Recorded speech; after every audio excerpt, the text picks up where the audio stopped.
Semua dah ada. Okay. Seorang lagi. Ada yang tak datang belum kan? Semua dah ada. Syah. Syafati. Syah. Okay. Seorang call.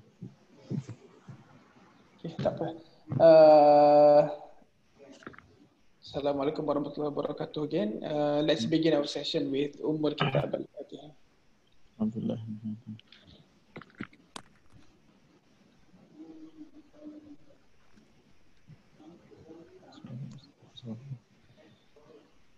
Right. So, our session today we are going to discuss about procedures, isn't it? Yes, Yes. Doctor. All right. I've given you the topics to present.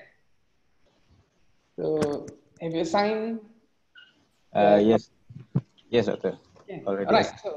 So first, before we start, I just want to remind you guys, this is not ideal lah. Again, we are not living in an ideal world. We're not living in ideal situation. Ideally, medical students should learn hands-on. Medical students should actually see how the procedures are done. You are a medical students, especially you guys should have a hand at doing all these procedures. But well, we are not living in an ideal situation. We are not living in an ideal world currently. So we just have to make do with whatever resources that we have. Hence, we just have to rely on this sort of teaching using online teaching modalities. Okay, all right. So I'll pass the floor to you. Who's the first presenter? All right, first, I'll pass the mic to Aisha Malin for the first part.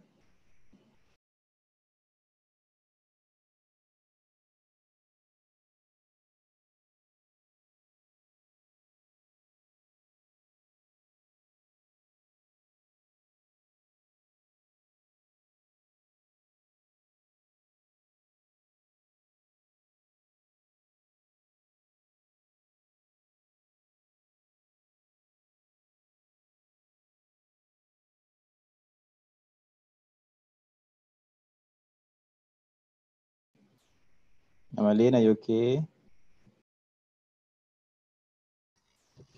Okay, can everyone see the slide? Yes, yes. Yes. Okay.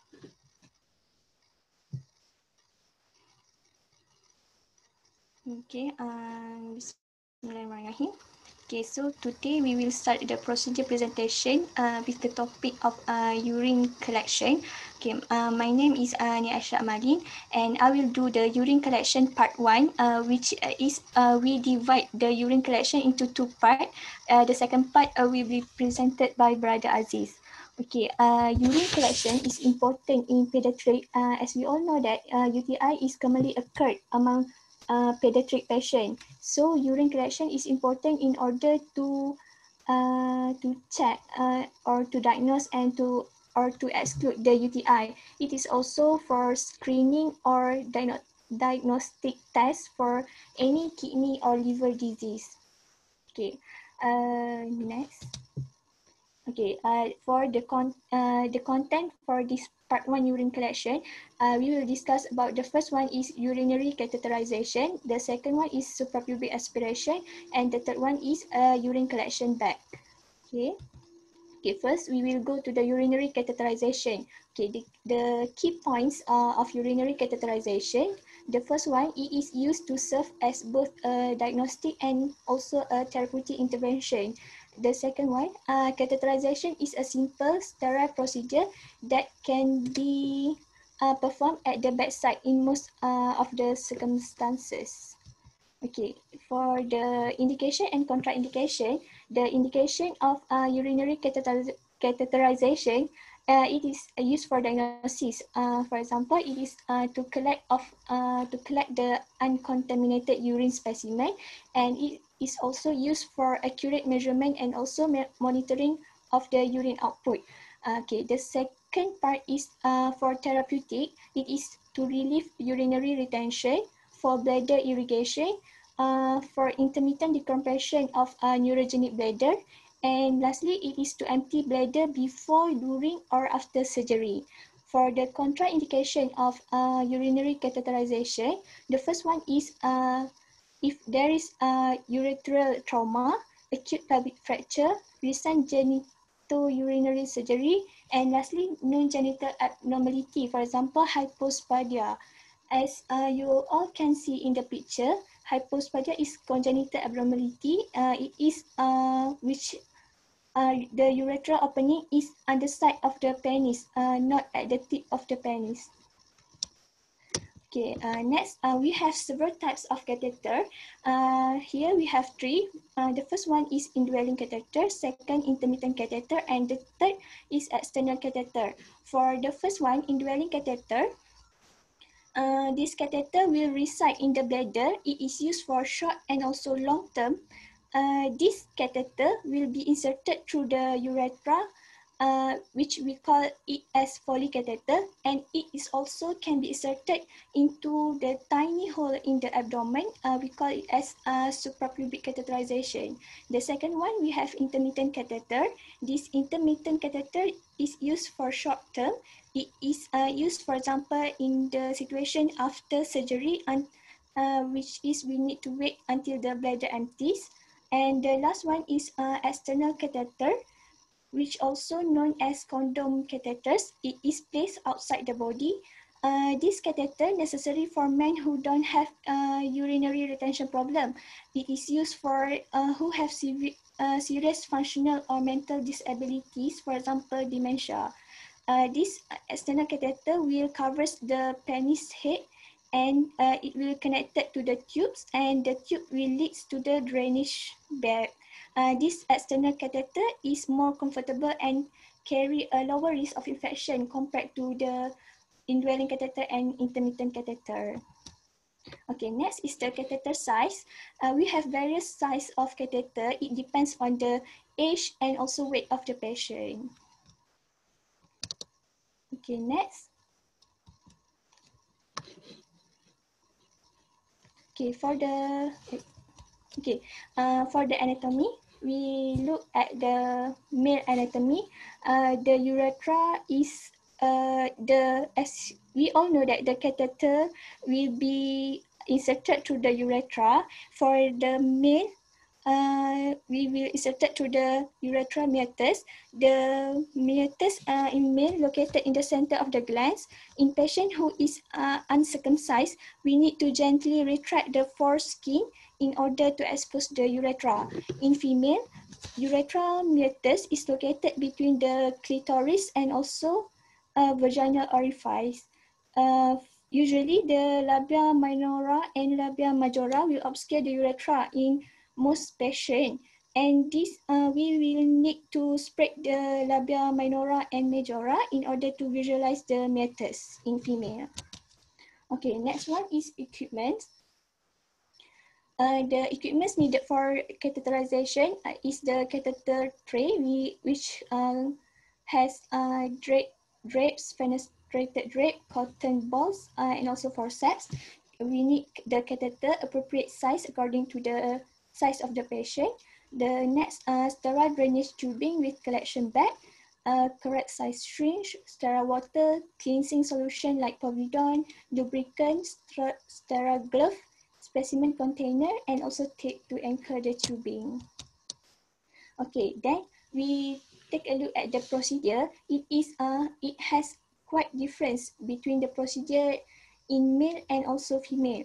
Okay, in all procedure, the initial part, which is most important, is the first one, we need to confirm the patient's identity. Second, we need to explain the procedure to the patient and also parents. Third, we need to get the consent. Fourth, we need to set up the sterile foot with adequate equipment next to the patient. And lastly, we need to provide the drapes around the genital area. Okay, so we look at the procedure. First, we need to apply the povidone at the head of the penis in order to sterilize.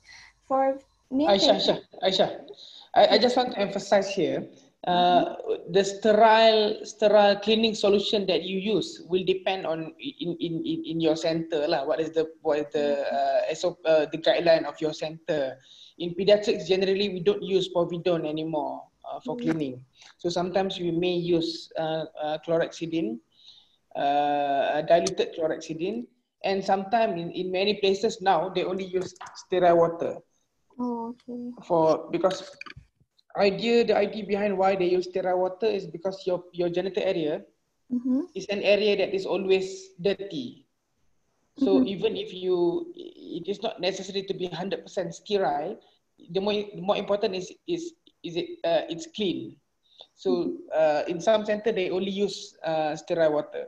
Okay. Okay. Thank you, doctor. Okay. For apply the sterile water in male, we need to apply in circular motion, starting from center, moving outward. Okay, in uncircumcised boy, we need to retract the foreskin until the urethral meatus is exposed. However, in case of phimosis, which is the foreskin unable to be retracted, we need to apply the sterile water around the area of the catheter insertion. Okay, then we need to lubricate the catheter by lubricant.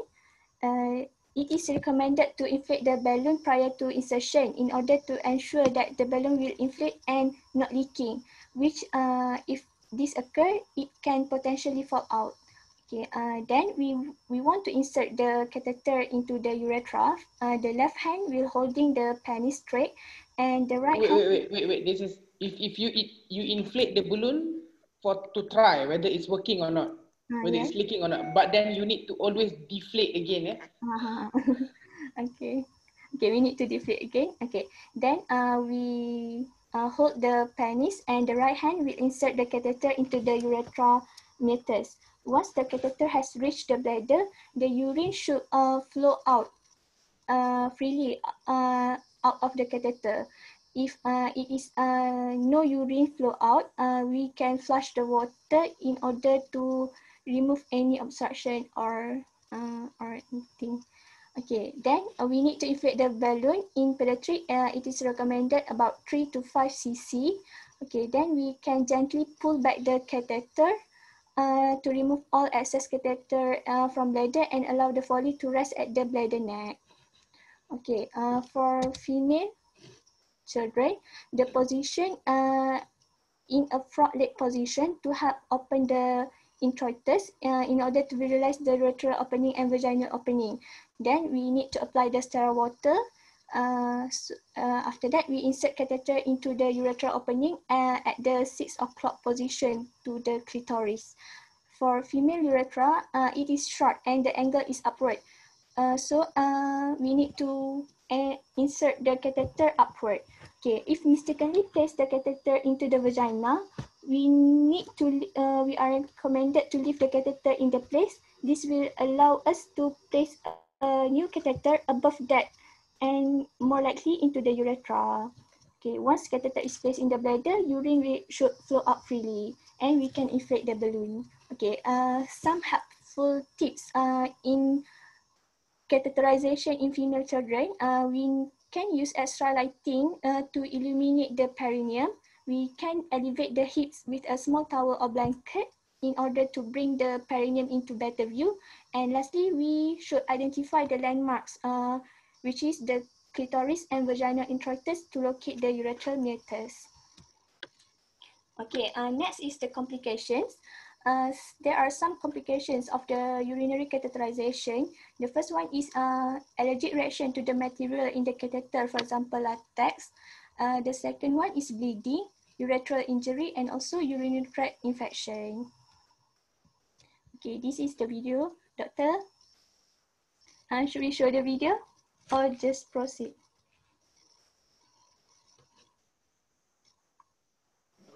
Show the video, show the video. Okay. Video. Yeah.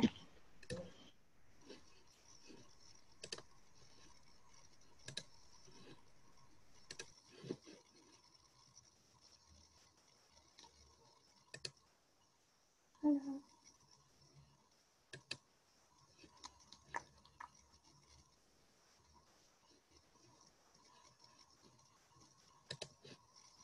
Slow lah. Okay.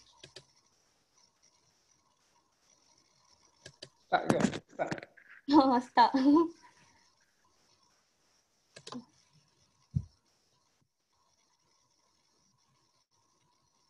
To be inserted. KY jelly as a lubricant to ensure that the catheter easily goes through the urinary tract, sterile water to instaflate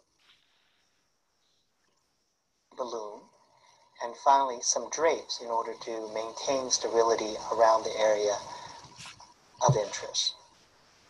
Procedure first begins with providing drapes around the patient in order to maintain a sterile field. Next, betadine should be amply applied to the head of the penis in order to sterilize the field. Betadine is applied in a circular motion, starting from the center, moving outward. In boys who are uncircumcised, it's advisable to just gently retract the foreskin to the point where the urethral meatus is exposed. Careful attention should be paid to not retracting the skin so much to cause bleeding or injury. If, however, there is physiologic phimosis and the foreskin cannot be retracted back in order to visualize the urethral meatus, the betadine should just be applied generously around the area of catheter insertion.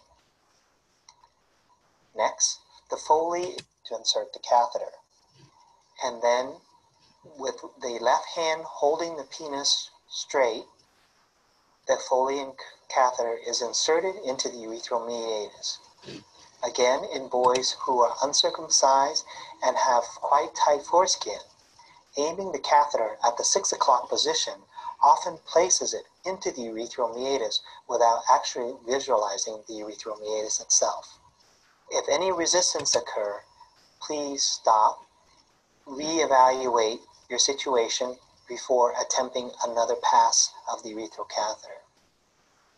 As we discussed previously, once the catheter has reached the bladder, urine should flow freely at the 6 o'clock position to the clitoris. This is for the female. Again, the female urethra is rather short and angles upward, and therefore the catheter should be similarly placed. If there is any resistance, then the catheter is in an inappropriate place.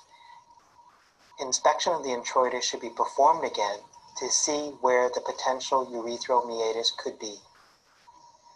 It is not uncommon to accidentally place the Foley catheter.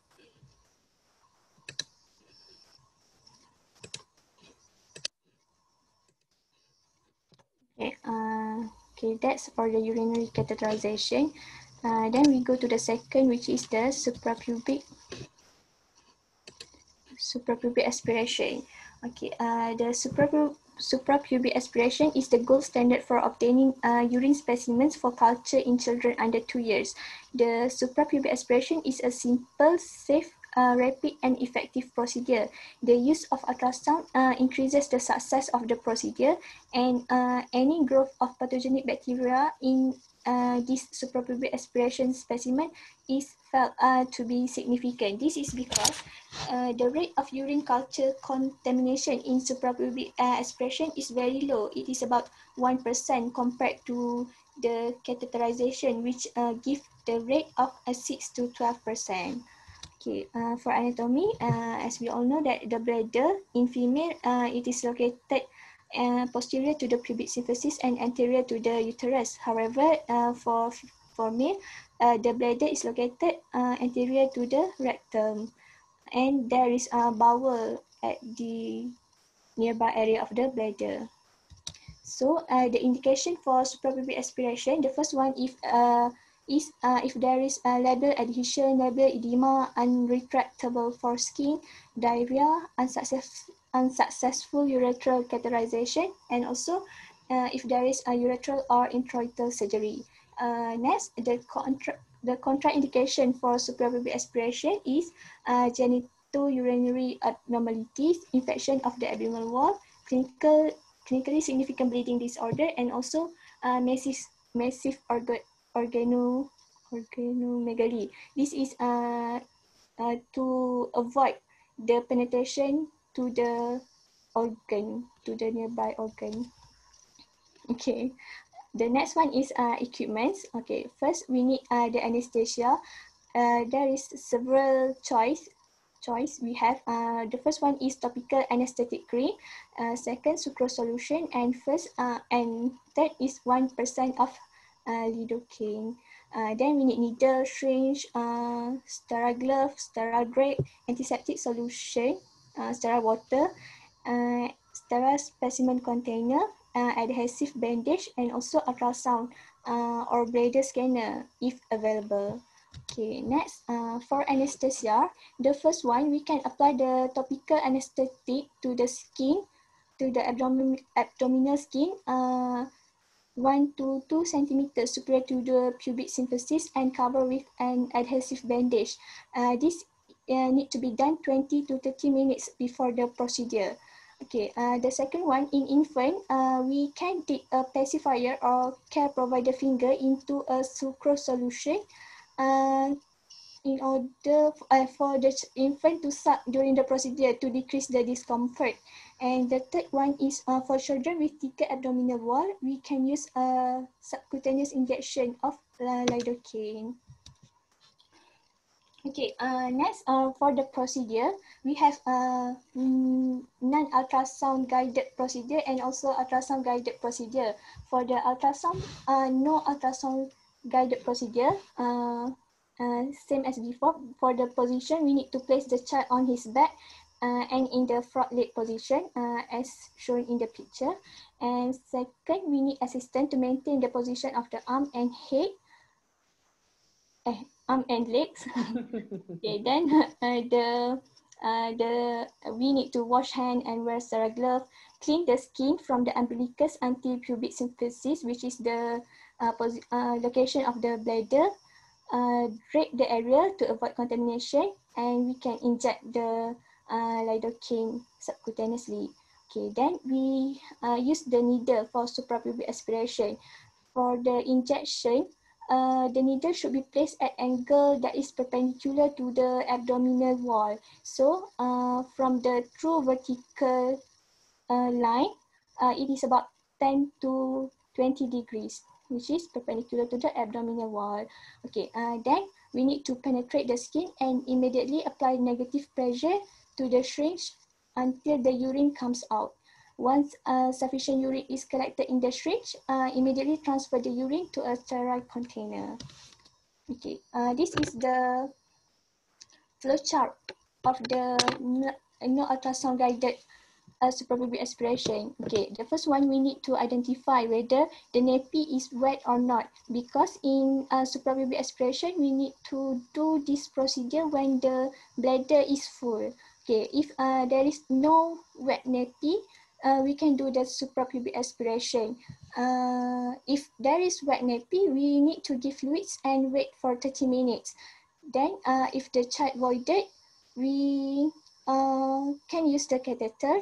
If the child not voiding, we can do the suprapubic aspiration. Okay, next is ultrasound guided suprapubic aspiration procedure. Okay, this will use the bedside ultrasonography to assess the bladder volume before we start the procedure and to guide the aspiration to increase the successful rate. The position same as before. Then we need to clean the skin with sterile water and drape the area. Then we place the sterile cover on ultrasound probe and apply the sterile gel to the abdomen. Then we can scan the bladder. We need to apply minimal pressure in order to avoid triggering the urination. Okay, if not using real-time ultrasound guidance, we need to mark the site with a sterile pad and we can proceed with bladder aspiration as before. For real-time ultrasound guidance, we can leave the probe on the abdomen and insert the needle midline and just inferior to the edge of the probe at an angle that is perpendicular to the abdominal wall. Okay, this is the flow chart. We do the ultrasound. If the bladder appears full on ultrasound, we can do suprapubic aspiration. If, however, if we do ultrasound and we found that bladder appears empty on ultrasound, we need to give fluid and wait for 30 minutes. And we do ultrasound again. If bladder is still not full, we can do the catheterization. And if the bladder appear full, we can do SPA. Okay, for complication of suprapubic aspiration, this is because it is an invasive procedure, so it may cause gross hematuria, cellulitis of the abdominal wall, and also perforation of the bowel if we inject the needle into the bowel. Okay, this is the video.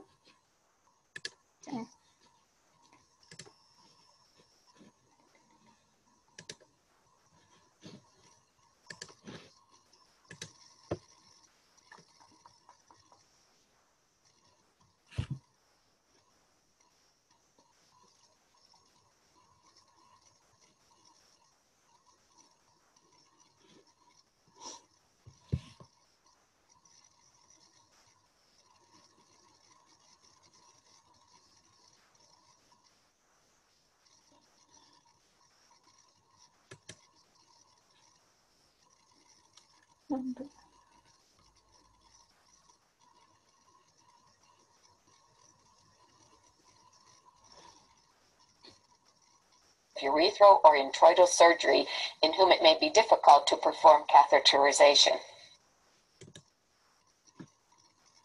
We will demonstrate the procedure without and then with the use of ultrasound guidance. Place the child on his or her back in the frog leg position.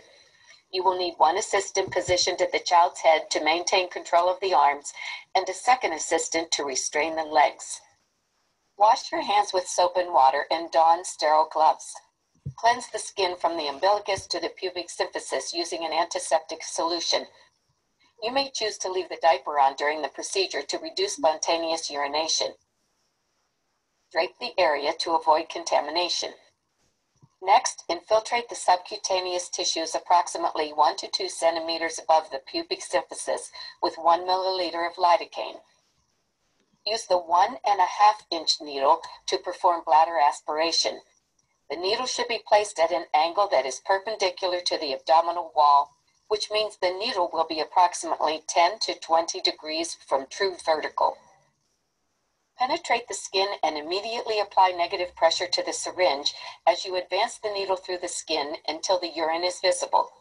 You may feel a change in resistance as the needle penetrates the bladder wall. If no urine is obtained after the initial attempt, withdraw the needle to the edge of the needle tip, but do not remove the needle from the skin. Then change the angle of needle entry so that the needle tip is more caught at. The needle should be oriented along the true vertical. Once you have collected sufficient urine in the syringe, immediately transfer the urine to a sterile container. The use of bedside ultrasonography to assess the bladder volume before you start the procedure and to guide aspiration can increase the likelihood that the procedure will be successful. The most common reason for not obtaining urine with suprapubic bladder aspiration is a lack of urine in the bladder. Ultrasonography can be used to assess bladder volume before beginning the procedure. Position the patient as shown earlier. Note the location of the indicator on the ultrasound probe and position it pointing towards the patient's right side. Apply ultrasound gel to the abdomen approximately 1 to 2 centimeters superior to the pubic symphysis and locate the bladder. Apply minimal pressure with the probe in order to avoid triggering urination. A full bladder in transverse view will appear as a well-defined triangular or rhomboid structure in the pelvis containing black or anechoic fluid. In this orientation, the patient's right side will appear on the left side of the screen and the patient's left side on the right side of the screen. If you obtain measurements of more than 2 centimeters in all dimensions, you should be able to aspirate at least 2 milliliters of urine, an amount that is generally sufficient for analysis. If there is very little urine in the bladder, you may find it difficult to locate the bladder with ultrasonography. If this is the case, provide the patient with oral or intravenous hydration as appropriate to the clinical state of the patient, and try using ultrasound guidance to locate the bladder 30 minutes later. The amount of fluid you administer will depend on the size of the patient, the level of dehydration if present, and whether there is any known cardiac or renal disease. Once there is sufficient urine in the bladder, you may begin the procedure. Prepare a small amount of sterile gel and put on sterile gloves. Cleanse the skin with the antiseptic solution and place a sterile cover on the ultrasound probe. Locate the bladder again.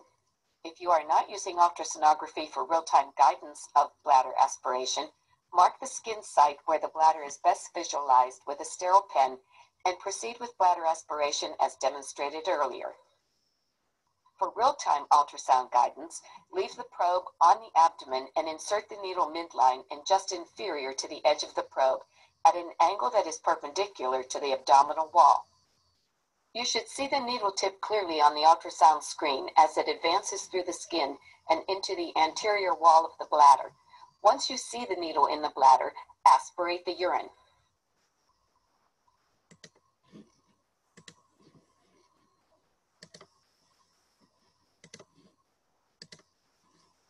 Okay, the last part is the urine collection bag. Okay, this is also for diagnostic purpose. The urine collection bag is a non-invasive procedure. It is a simple procedure that can be performed at the bedside or even at home by parents or in most circumstances. However, it has higher rate of urine culture contamination, which is it contributes to about 16 to 63% of contamination. Okay, the equipments that we need in this procedure is urine bag, sample container, cleaning wipe, and also clean diapers. Okay, for the procedure, for girls and also boys, the first one we need to clean the genital parts. For girl, we need to clean from front to back, cleaning between each skinful of the labia, and also we need to clean around the anus. For boy, we need to start cleaning the penis from the tip downward, and also we need to pull back the foreskin if needed. And we need also clean the scrotum and also clean the area of anus. Then we need to allow the area to air dry. Okay, then we can remove the protective backing from the bottom half of the adhesive patch of the urine bag. Okay, for next, the third step, we need to put the children in the position, same as before, in front leg position, and we put the bag on the child urogenital area. Okay, after that,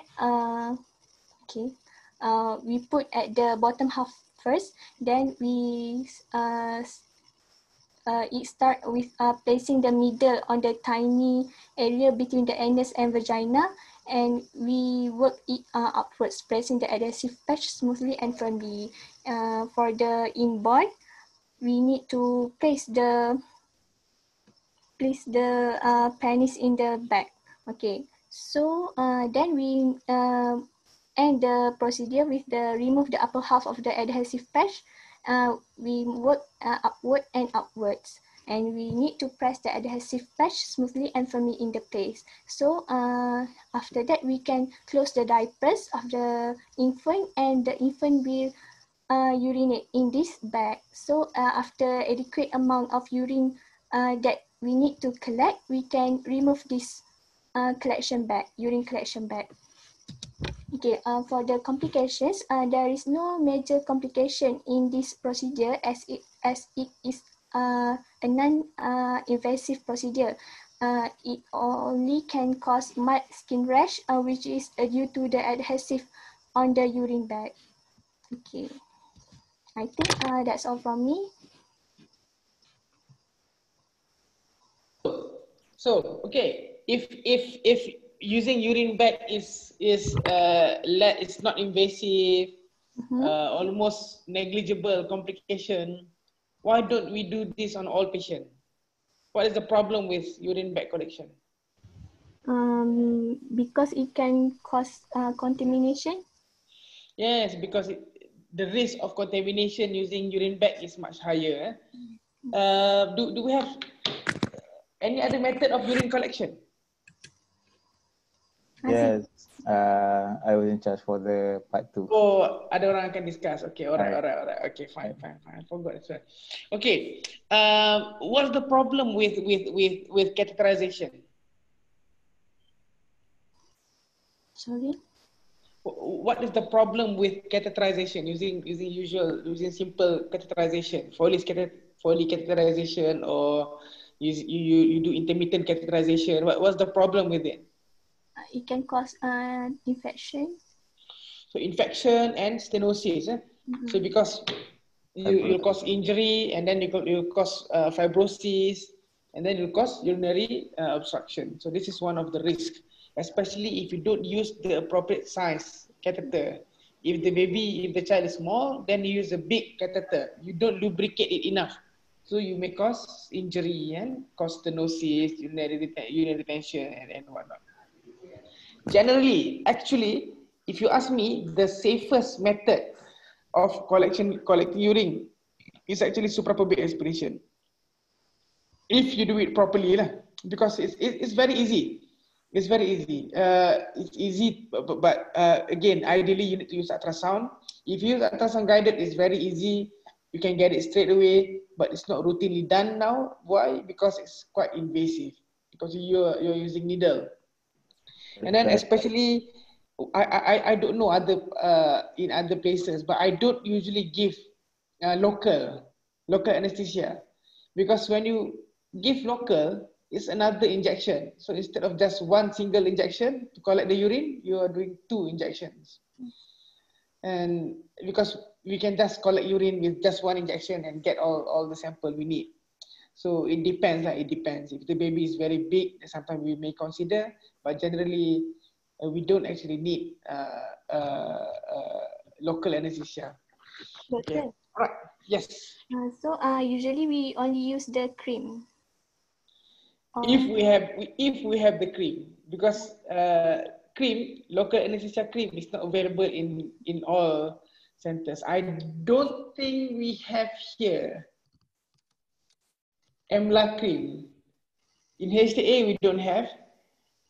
Even if we have, it's very limited. In our hospital, I'm not sure. But even if we have, it's very limited in number. Obviously, if you have local anesthetic cream, EMLA cream, for example, you should have applied that in all. Even if you put cannula, even if you put peripheral cannula, ideally, if you can put EMLA cream, that's the best.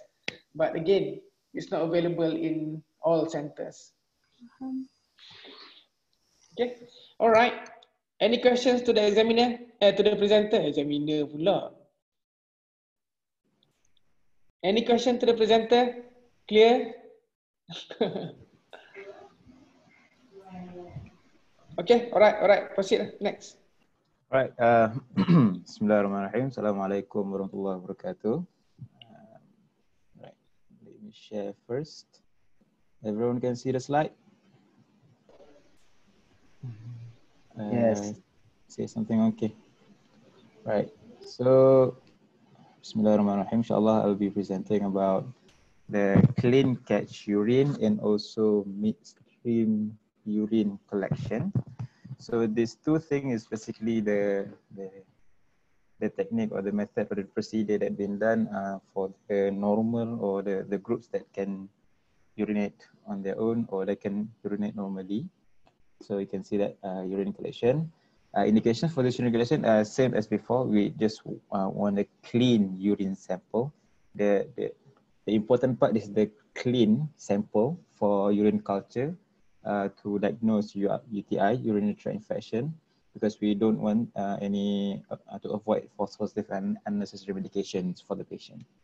So let's go first to the first part, and that is clean catch urine. It's basically from the name suggesting that we try to catch the urine in a clean way. You know, the method that we wanted to obtain the urine, the specimen, free from most of the germs that we can normally the flora of the skin or the urethra, you know, for both genitals, from the genitals.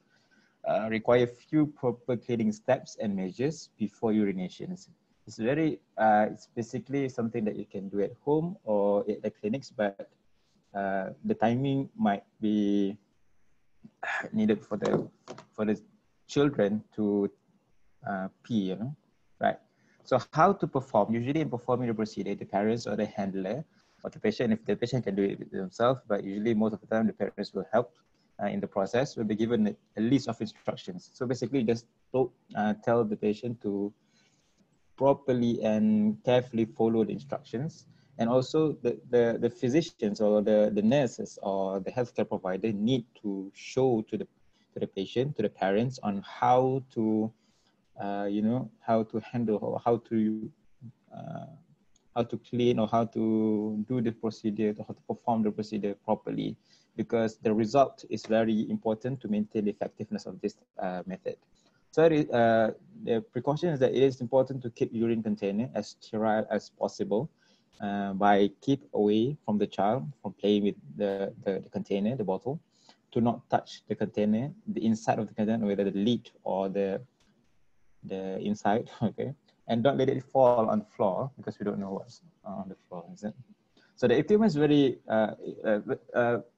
simply say that both techniques midstream urine collection and also clean catch urine collection is both using the quite same equipment, just different, not that different. I'll tell you later. So the thing is that the equipment is sterile water, gauze, swab, urine container, and the important thing is determinations, because it's quite hard if they wanted to take the urine sample from the, you know, the playful or the hyperactive one child, you know. So and the important part in this clean catch urine sample is clean catch. Okay. Genital cleaning. The important is genital cleaning for girls and for boys. Basically, the way is that for the girls, you gently separate the labia and clean thoroughly with gauze soaked with sterile water, and then clean from the front to the back, same way as been presented by Aisha just now. And then discard the gauze. Gently pat the genitalia dry with a clean sterile swab, and then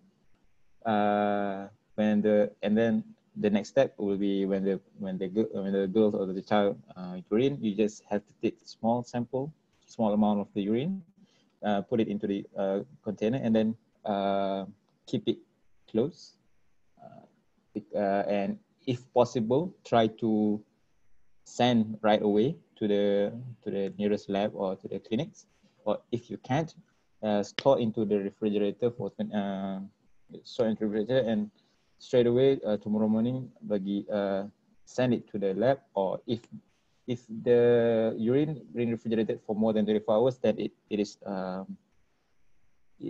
will not be accepted by the lab.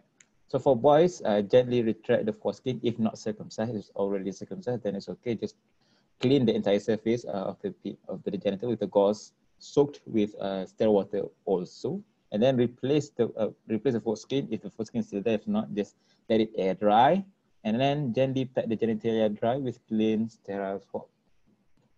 So this is the step that we should tell the patient, or if we are the one who are doing it. First is you have to fill the bladder until it properly filled, you know. But before catching the wee, the genital area must be cleaned up beforehand, as been mentioned before. The way being shown by the doctor and nurse is from the instructions, the slide before. As soon as the child wee, quickly catch a small amount into a sterile container. Ensure the child's name is on the urine container. That is very important, because mislabeling is like it can lead to another chain of problems. Okay. Basically, the complication is there's no complication. Okay, that's all for CCU, clean catch urine. I don't have video because most of the video that I found is for adults, but from child mostly I read it from research paper and also flyers. I don't know, and I try to look in the book, but cannot find it. Next is midstream urine specimen. Basically, it's about the same thing, just that the timing that, and most of the time it's being for the older children who can pass urine on control, means they know when to urinate or not. Okay, so midstream urine sample basically means you try to take the middle part of the urine in the process of the urination. It means that you don't take the initial part or the last part. because we're afraid of any contamination from the skin, and also from the hand. The skin or the urethra is from the initial part, and the last part is the last urination is from the contamination from the hands. So try to take the midway, I mean the midstream, middle stream of the urine. So, okay. Always keep in mind to maintain the urine specimen as dry as possible. It's the same thing. And the method is just like that. Or the child may know how to perform this. However, we still need to help them in catching the sample. It's the same thing. The procedure is about the same as the CCU before, just that the moment or the timing is the moment might be a little bit more than the previous technique. The only different part is that the fourth one, the urine collected halfway through urination, pass some into the toilet first, then into the container, then finish the rest of body into the toilet. Just that. Simple as that. That's the midstream urination. Okay, I think that's the only that's about it about the procedure. And something that I found from the new strategy for midstream or clean catch urination in infant concluded that from a study we can perform CCU in the emergency setting, that we clean properly the genitals, and then we do bladder stimulation technique by tapping in the suprapubic area and then massage to the lower back so that we can obtain the urine sample, urine collection. And some techniques say that we can also apply both techniques simultaneously. The urine collection procedure means that clean and then when you want to collect or don't want to obtain the urine samples, only take the midstream urine, middle part of the urine. Yeah, I think that's all from me. Thank you. Any questions? It's quite simple, straightforward kind of thing, I guess. Any questions? Any questions to the presenter? So why can't we use the simple? So basically, clean catch urine is it is the basic usual way we collect samples. Mm-hmm. Basically, by using midstream, the idea is to get a more it reduces the risk of contamination. That's the main reason why we do midstream urine. How to do midstream urine in infants? Sometimes the problem is you don't know when they're going to pee, isn't it? Yes. So sometimes what we can advise is give your child feeding, and then usually babies, they will pass urine within half an hour. So bagi susu and then wait for half an hour, buka nappy dia, mak dia tunggu dengan bekas. So usually babies will pass urine within half an hour. Okay, all right. Let's go to the next. Okay, macam mana nak end share ni? Stop share. Okay.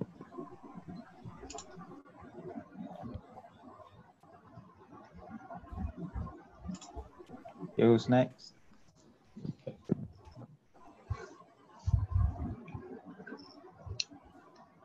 Nampak skrin tak? Belum lagi bosku, belum lagi. Tak nampak lagi. Tak. Siapa yang present dulu?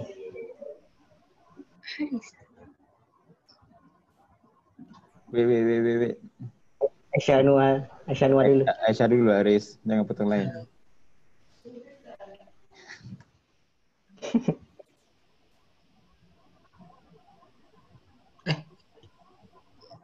Nak siapa present dulu ni? Aisyah dulu, Aris. Potong lain, jangan. Tak, macam nak kena stop. Dia ada button kat ujung belah kanan tu.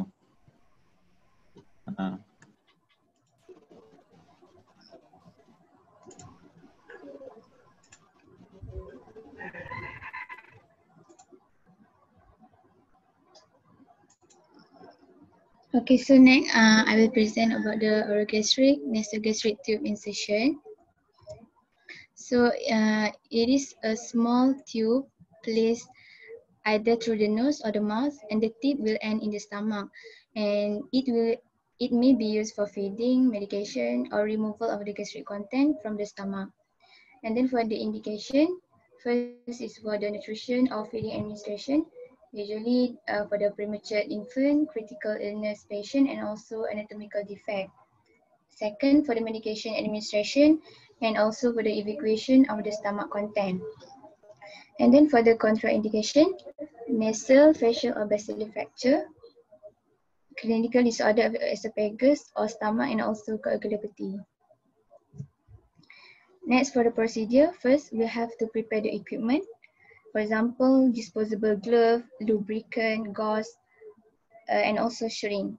And then how we can measure the tube. It must started from the nostril to the base of the ear, up until to the midway between the chest bone and the umbilicus. So you can see in the picture that I have inserted. Next, we have to place the patient in semi-upright position and then lubricate the distal tip of the tube with a water-soluble lubricant, and then advance the tube until the marked spot reach the nostril. And then while we advance the tube, we have to ask the patient to swallow or sipping the water. And then lastly, we have to secure the tube to face with a tape. And then when we advance the tube, we have to be alert for accidental placement of the NG tube in the trachea. So the sign is choking, coughing, or trouble breathing. Next, how we can confirm that the tube is placed in the stomach. So first of all, we can do pH aspiration.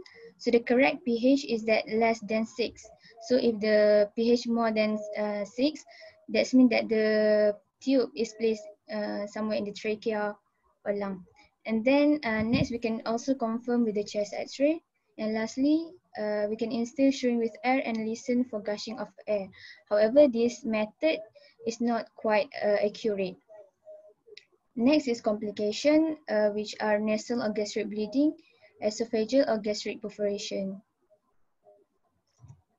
So next I will explain about the gastrostomy. It is an opening in the stomach made surgically connecting the stomach to the outside of abdomen for feeding. So there are two types of gastrostomy, which are open and also percutaneous endoscopic gastrostomy. So percutaneous endoscopic gastrostomy, it is an endoscopic medical procedure in which a tube is passed into a patient's stomach through the abdominal wall for the purpose of feeding when oral intake is not adequate. For example, in dysphagia fiction. And then it is an alternative for the open gastrostomy, as this PEG procedure only requires mild sedation. And it is also can be used to decompress the stomach in case of gastric valvulus. So for indication for gastrostomy, first, neurological swallowing disorder, for example, cerebral palsy, multiple sclerosis. And then next is esophageal stricture or atresia or cancer, gastric outlet or small bowel obstruction, major neck surgery, or any condition which require prolonged tube feeding for more than 4 weeks. So for the gastrostomy, it is used for longer period, while for the NG or OG tube, which only used for shorter period. And then for the contraindication, coagulopathy or thrombocytopenia, active gastritis or peptic ulcer disease, history of total gastrectomy, severe ascites, and also active peritonitis. And lastly, for the complication, first is infection at the surgical site. Next is damage to the other organ, leakage, blockage, or displacement of the tube. So that's all from me. Any questions to the presenter? Okay, so basically these two methods, they are very simple methods, but you need to know because especially rice tube, rice tube you can insert either NG or OG. How do you confirm the position? Is there any other way? So siapa tadi Aisyah present kan? What are the Yes. methods for you to confirm the placement? Look for the color of the aspiration. Okay, what color? Maybe greenish. Kalau green maknanya dah lepas dia But stomach lah. It shouldn't be green lah. If it's green then it's abnormal lah. If it's green then it's abnormal. So how do you confirm the position? pH aspiration. So you can do, yes, you can do pH. You check whether the pH, what's the level of the pH. Yes. Other method? X-ray. Yes, X-ray. Yes, X-ray, especially in newborns. Kan? Sometimes, especially in newborns, especially in the small babies, you can do X-ray, because with X-ray you can straight away see where the tip of the rice tube is. Kan? So other methods, you infuse air, kan? You ambil air sikit, then you infuse air. You can hear gurgling sound, kan? But the problem with newborn babies, especially small premature babies, dia punya chest dia is very small. So even gurgling sound from the stomach tu may be transmitted into the chest. So you can actually hear it's all over. Dia banyak secretion punya sound. So sometimes for you to actually ascertain whether it's in or not, sometimes a bit difficult with just using air. Other methods macam mana lagi? So macam tu lah. So basically you hear the sound lah. Okay, alright. So that is NG and OG. So gastrostomy is another method for prolonged punya use. And then another benefit of gastrostomy is the lumen is bigger. If you compare with OG and NG, OG dengan NG, obviously kalau NG kan, kalau you pakai lumen yang besar, sumbat lah hidung dia. Because it's big, isn't it? So you can only use smaller lumen. Mouth, you boleh bagi besar sikit, tapi you cannot use very big. So but with gastrostomy, the lumen is bigger. So with gastrostomy, you can even give like fine porridge. Not just milk, you can even give some fine porridge or something. So more nutrition can be given by gastrostomy feeding. Okay. Okay. All right. Next.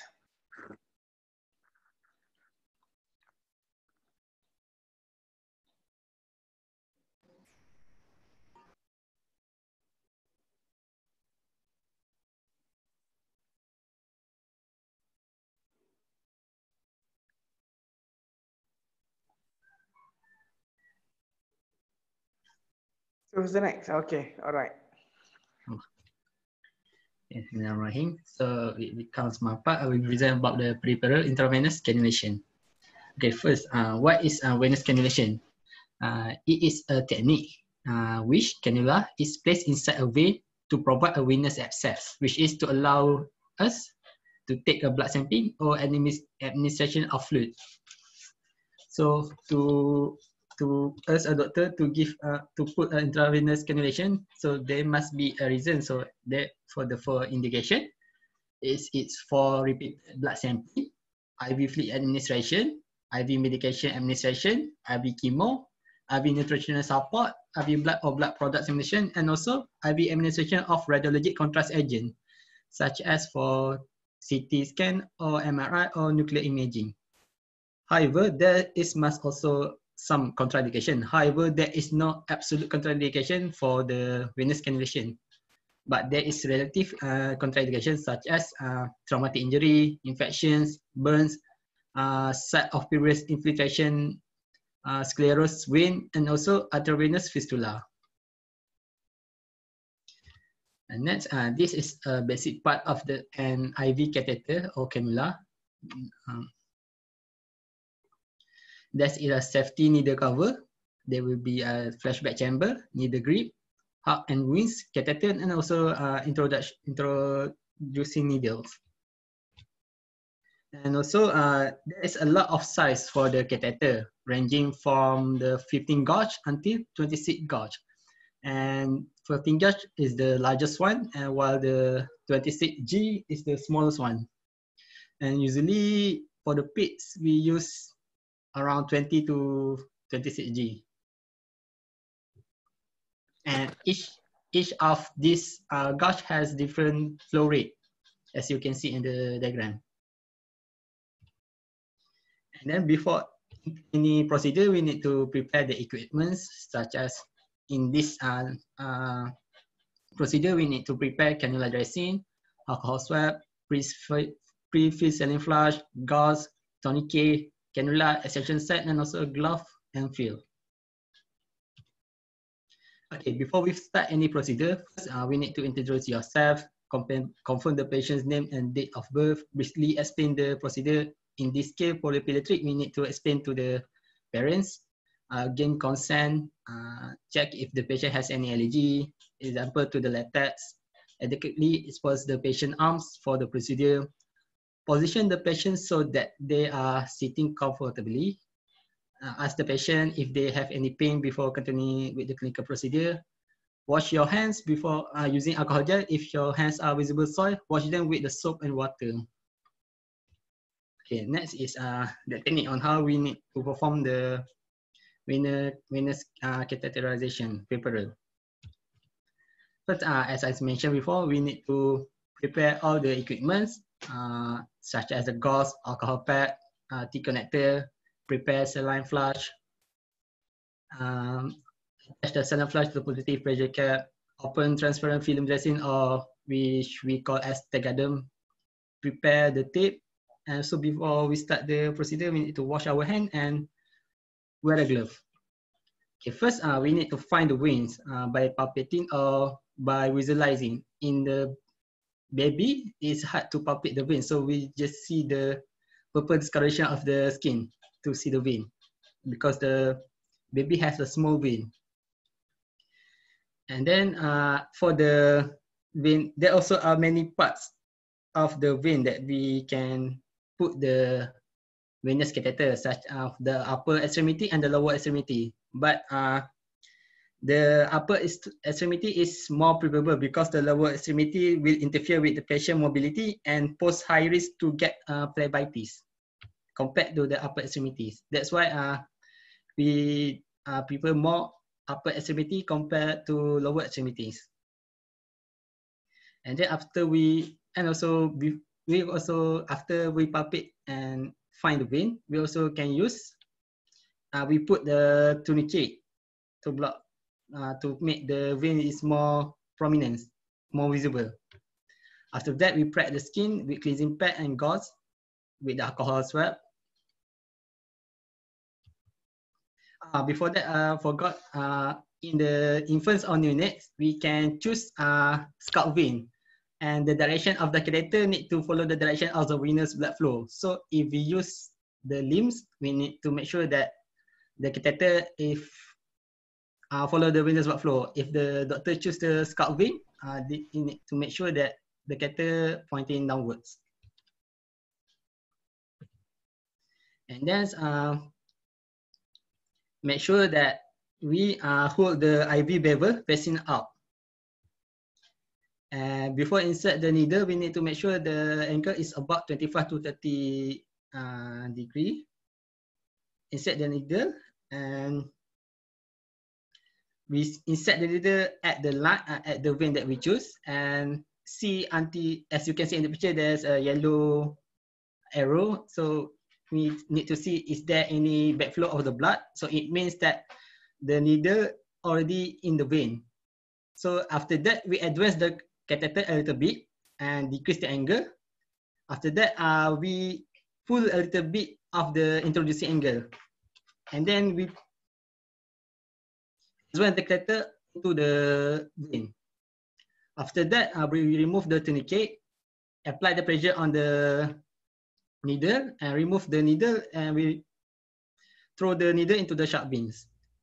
And then we flush the catheter. So why we need to flush the catheter, we need to see whether there is any infiltration, to see whether the catheter is in the vein or not. And then secure the IV line, apply the tegadum, clamp the T-connector, and secure the catheter with the tape. And also in children, we also can apply arm board to prevent the child from bending the joint if the catheter is near to the joint. And for any child, we also can put any protective bandage to prevent the child from tarik the catheter to pull out prevent them from pull the catheter off. After the procedure, we need to explain to the patient or the parents that the procedure is now complete. Should seek review if the cannulation site become painful or inflamed. Thanks the patient for their time. Dispose your glove and equipment into appropriate clinical waste bin. Wash your hand and document the details of the procedure on a cannulation chart or in the patient notes including. So for the complication of the peripheral venous cannulation, there will be pain, infiltration, arterial puncture, thrombophlebitis, peripheral nerve palsy, which is rare, compartment syndrome, skin and soft tissue necrosis. Okay, this is my references. Do you guys want to see the video?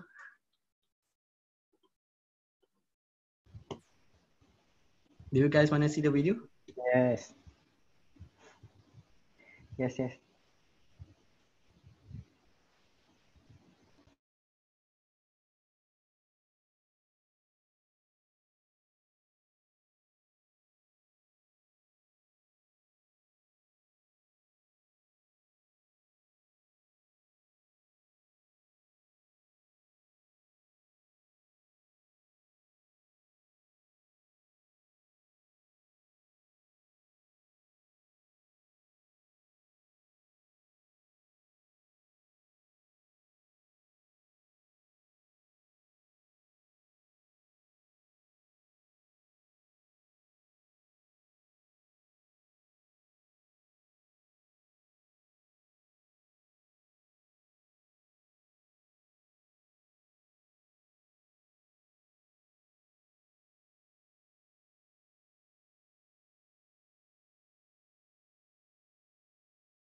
Okay, any questions to the presenter?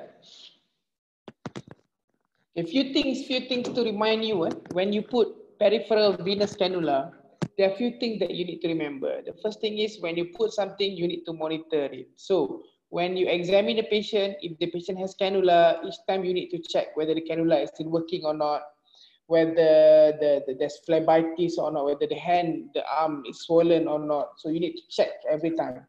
Any attachment, you need to check. Each time you review the patient, you need to check.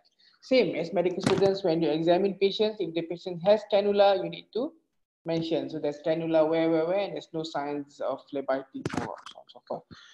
One thing. Second thing is the direction of the flow is important as well. I don't understand, but I've seen house officers, dia pasang terbalik. Instead of patutnya angle towards there, dia pasang terbalik. I don't know, it's very difficult to put it in the opposite direction, but we've seen doctors, young junior doctors who put it at the opposite direction, which is very wrong and dangerous as well. So you need to know. The third thing is you need to know the flow rate as well. So other than the size of the catheter, obviously smaller child, you need smaller catheter. Bigger child, you need bigger cannulas or catheter. And then obviously you need the size according to the size of the child. Also you need to remember the flow rate as well. Because if the flow rate is different, so you won't get it, your machine will always be alarming and things. So sometimes if you put something, if you put an infusion, if the flow rate is not right, so your machine will always be alarming and you won't get any of your drug into the patient. The next thing is you remember your anatomy. Because I've seen people, I've seen doctors, young junior doctors, who the plan was to put a peripheral venous cannula, but because you don't remember the anatomy, accidentally put in the artery. Instead of putting venous, you put arterial line. So this is dangerous. And then when you give, when you put medication through the arterial line, so you can cause lots of problem. I've seen a child whose limb gone blue because of wrongful insertion. So the plan was to put a venous cannula, but then the doctor accidentally put arterial cannula, and then the patient went for procedure, went for MRI, contrast. So contrast was given through artery, not through venous line. So this is a very dangerous. So remember your anatomy, know your anatomy. Where are the big veins? So and then use that. Okay, all right. So if you cannot see, especially especially in smaller children, sometimes it's quite difficult for you to actually feel the vein. You can feel veins in smaller children, but sometimes it's quite difficult. Many times you can see the purplish discoloration, but sometimes even that you cannot see, especially in chubby babies. So what can you do? So there is something that we call as cold light or venolight. So basically there's a light source, the other red color light or yellow color light. Yellow color light is better to visualize arterial lines. So we put the light source down there, and then it will illuminate your vessel. So it makes inserting cannulas much easier. So we do have that, even in our hospital, we do have that. But ours is just red light, not the yellow light. Okay, all right. Next. Kita dah habis untuk this session. Sekejap Doktor, saya orang terakhir present. Okay, alright.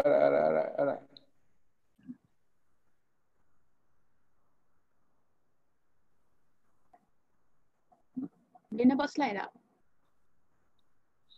Okay, nampak. Boleh. Boleh. Sekejap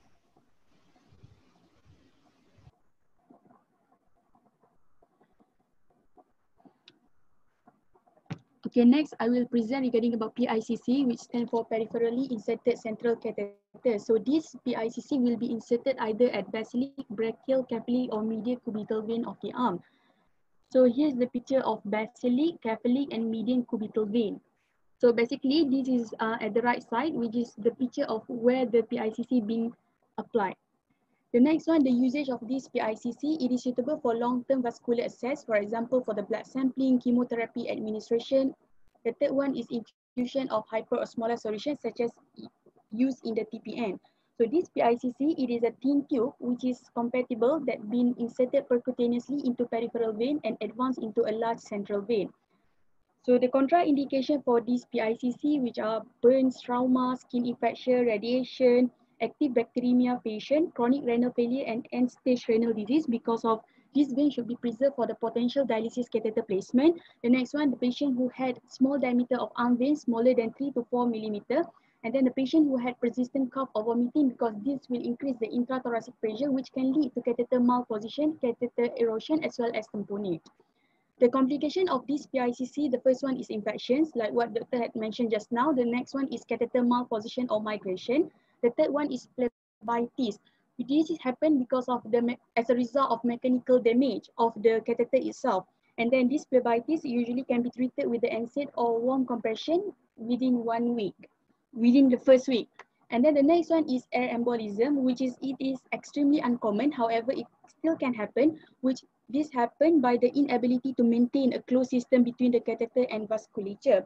So the other causes that may lead to this air embolism, such as lack of line flushing or improper flushing technique. The next one is cardiac arrhythmia, which it may happen due to the catheter tip being positioned too low into the right atrium or ventricle due to primary or secondary malpositioning. So this will result in a conduction abnormality. So the next one we're going to discuss regarding about femoral catheter, which it will be inserted at the femoral vein. So this femoral vein is located in the upper thigh and the pelvic region of the human body.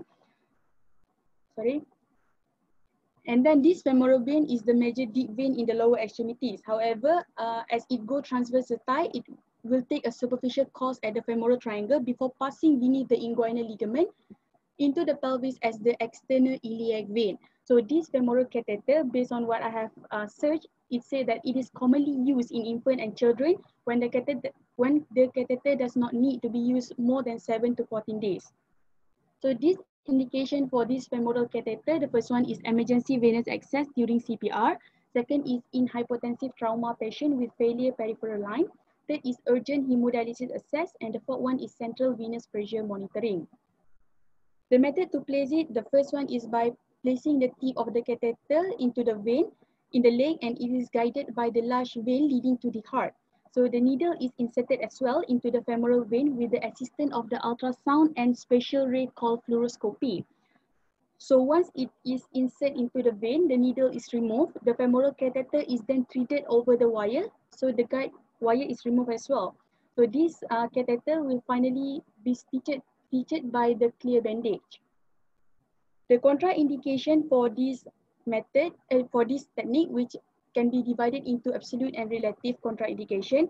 So basically for the absolute contraindication, it is based on the local site, such as intra-abdominal hemorrhage, original trauma, femoral vein thrombosis, local infection, antibiotic impregnated catheter in allergic patient, intra-abdominal hemorrhage, original trauma. For the relative contraindications such as coagulopathy, local anatomic distortion or gross obesity, history of prior catheterization of the intended central vein, uncooperative patient, and ambulatory patient. So the disadvantages of this femoral catheter, which it may puncture the femoral artery that lead to the retroperitoneal bleed. Second is femoral nerve damage. Third is difficult to nurse and keep it clean. The fourth one is highest risk for infection. Then the next one, we're going to talk regarding about internal jugular catheterization, which it will be inserted at the internal jugular vein, which been located in a between of the two head of the sternocleidomastoid. So the next one, the indication, which for IV access, CVP monitoring, advanced hemodynamic monitoring, or inadequate peripheral access. The contraindication is obstructed vein, coagulopathy, raised ICP, and respiratory failure. So for the complication of this one, which it may lead to the pneumothorax and hemothorax. The next one is atrial puncture, and finally arrhythmia. That's all from me, Doctor. Any questions to the presenter? PICC, who presented just now? Anissa. Ya, saya doktor. So, okay, alright. You mentioned there are 3 sites for PICC insertion kan, long line long line. You mentioned basilic lagi, mana lagi? Brachial, cephalic and median cubital vein. Okay, is that all? Why those are the veins that we choose? Mungkin sebab dia superficial and dia satu superficial, dua mungkin ada anastomosis kot. Macam for example median cubital vein tu dia tempat anastomosis kan? Actually sebab dia besar lah. Large, So those are the large vein that is obvious. But actually PICC long lines you can insert in any vein that you like. Any vein. In neonates we've even put on scalp vein. It's okay. You can put on any vein. The only problem with bigger children, why you don't put other than the hand veins, the veins, the basilic, why you don't put on the lower limbs? Because it's long. Yeah. So how long do you want to put the catheter? If you put on the lower limb, it's going to be very, very long. And, but for neonates, it's okay because neonates are not that long. They themselves are not that long. Kan? So you can put. So in neonates, sometimes we frequently put on your saphenous vein, for example, in the cubital fossa, apa nama tu? Behind your knee. So you can use any other vein that you want. I've even seen people inserting long lines on the very, very small finger veins. As long as you can see the vein, you can use that for long line insertion. But again, it's going to be difficult for you to secure it cleanly and everything. So if you don't secure it cleanly, there's risk of infection. That's one thing. The second thing is, again, the cannula size, the catheter size for PICC will affect the flow rate. Faham tak? So Anissa mentioned just now, one of the purpose for long lines is for blood taking. The problem with children is the lumen size we use is the catheter size we use is usually either 1 franc, 1 franc for premature babies, for term babies we use 2 French. In bigger children we can use 3 French or 4 French. We don't usually use more than 4 French. So these small French, small lumen catheters, they are not suitable for blood taking. You can do blood taking, you can take blood from it, but the problem is because the lumen are so small, you can cause blockage. You can cause blockage. So we don't usually use PICC for blood taking. So mainly in children, we use that for children who are on long-term antibiotic. Sometimes you want to put the patient on antibiotic for 14 days, 21 days. And then this baby has very difficult IV access. Every day you need to put lines in. So to help the baby, what you can do is you put a long line, you put a PICC for antibiotic, or mainly is for TPN. Okay, my next question is, where should be the tip? Where is the tip? If you put long line, where is the tip? Where should the tip be? Anissa? Yes, doctor. Where? For the PICC tu The tip should be where? If I say at the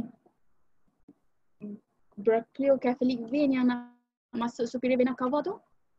So it should be at the SVC. It should be at the SVC, near the entrance of the right, near the entrance of the right atrium. So sebab tu bila kita buat X-ray, we need to know where is the right atrium, where is the tip.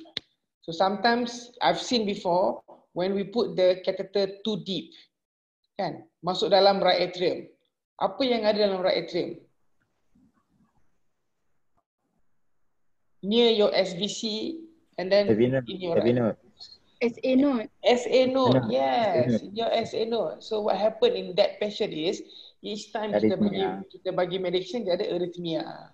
You can see, you start medication dia dah ada arrhythmia. Heart rate dia jadi arrhythmia. So you can see that. So that is why you need to make sure where your tip is. Okay. That's PICC. Next, femoral line. What's the problem with femoral line? Femoral line is, for me, is relatively easy. Better if we can use ultrasound. What's the problem with femoral line in children? But dia sekali attach dekat area pampers tu kot. Banyak movement. But okay, movement satu. But in children, I've seen people even with femoral line, they can still move, they can still walk.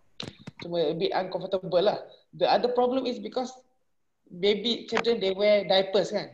So sometimes diapers they get soaked with poo and everything. So dia boleh contaminate area yang femoral line tu. So if you use femoral line, you need to make sure the dressing is very clean. So kalau they contaminate, you need to change the dressing very frequently. It needs to be sterile dressing, because if it get contaminated, it's direct from a large vein direct into your heart. So very high risk for infection. What's the problem with femoral vein lah. Macam apa? Kiranya kita jarang buat femoral catheterization dalam budak ke? Tak, selalu buat. We have one patient with femoral line pun dalam ward sekarang. Because it's easier. It's easier. The thing is, what I said is there is risk of infection. So you need to use your brain. You need to think why you need to do. Which one is safest?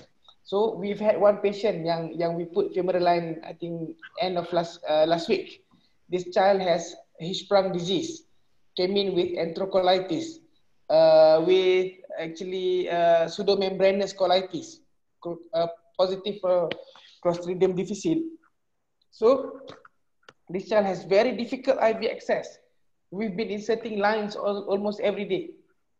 Vein dia dah tak nampak dah, sampai axilla dah guna, tak ada vein dah.